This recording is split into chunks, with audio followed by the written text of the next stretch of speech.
Você conhece o mel, aquela coisa pegajosa e doce, basicamente apenas um pouco de açúcar líquido em uma garrafa plástica, certo?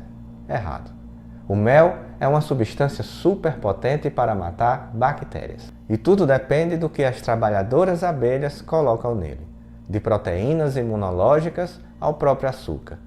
Desde os tempos antigos, o mel tem sido usado para prevenir infecção de feridas.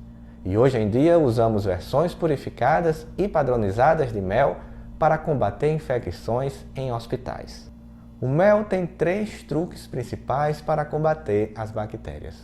O primeiro é a grande quantidade de açúcar. O mel é apenas cerca de 17% de água. A maior parte, mas não tudo do que resta, é de açúcar. Os 2 principais tipos de açúcar no mel são glicose e frutose. Como todos os açúcares, glicose e frutose são pegajosos. Eles atraem água.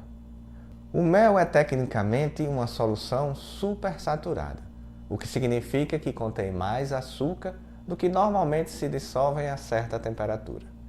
É por isso que acaba ficando tudo cristalino no recipiente onde o colocamos. Com o tempo, o açúcar sai da solução. Quimicamente falando, está desesperado por água. A água pode atravessar as membranas celulares, saindo de onde há uma concentração maior de água para onde há uma menor concentração. Em que isso implica? Há uma maior concentração de água em uma bactéria do que no mel. Assim, o mel sugará os sucos de qualquer bactéria, ou mofo ou fungo, que tenta se estabelecer em algum lugar. Além disso, não há água suficiente no mel para qualquer micro-organismo viver. Então eles morrem e o mel não estraga. O segundo truque do mel é que quando as abelhas o produzem, elas lançam uma enzima chamada glicose oxidase. As bactérias odeiam a glicose oxidase porque ela produz 2 compostos diferentes. Ela converte glicose em ácido glucônico e peróxido de hidrogênio. O ácido glucônico é obviamente um ácido. Ele proporciona ao mel um valor de pH inferior a 4. Isso é cerca de 1000 vezes mais ácido do que o pH neutro de 7, que a maioria das bactérias precisa para crescer. E o peróxido de hidrogênio é muito bom para matar células e destrói as paredes celulares das bactérias. A glicose oxidase não é ativa no mel maduro. Não há água suficiente para funcionar adequadamente. Parece estar lá para evitar que o mel estrague enquanto as abelhas o secam. Mas se você diluir o mel, a glicose oxidase voltará a funcionar e produzirá ácido glucônico novamente. E qual a última coisa que as abelhas fazem para tornar o mel antibacteriano? Elas colocam antibióticos nele. Alguns tipos de mel contêm uma proteína chamada defensina 1.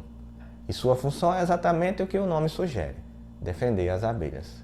Faz parte do sistema imunológico e os protege de certas bactérias, incluindo aquelas que podem causar doenças desagradáveis dentro da colmeia.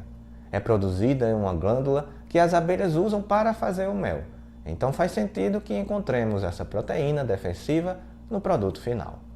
E embora os cientistas não tenham certeza de quanta proteína está realmente no mel, faz sentido que as abelhas o usem para proteger seus alimentos. Outro composto antibacteriano às vezes encontrado no mel é o metilglioxal. O metilglioxal é uma pequena molécula orgânica que se forma no mel a partir de um composto do néctar de certas flores. Há uma quantidade especialmente grande de metilglioxal no mel da manuka, um mel feito de uma flor da Nova Zelândia. Este mel é tão bom para matar bactérias que é usado em hospitais. Mas há uma bactéria que podemos encontrar no mel. É o tipo de bactéria que causa o botulismo.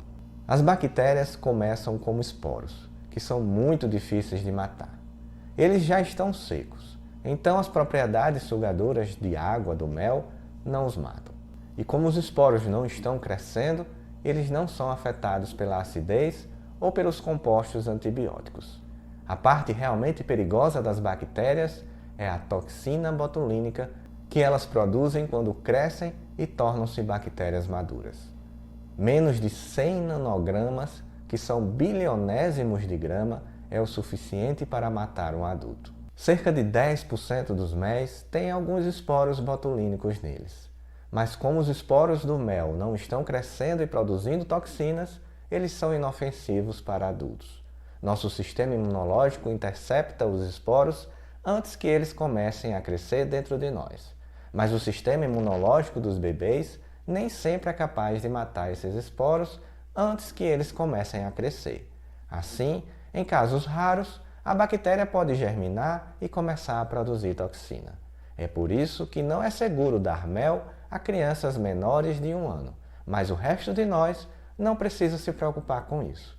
Então, da próxima vez que você estiver procurando por algo doce, vá em frente, coma algumas bactérias.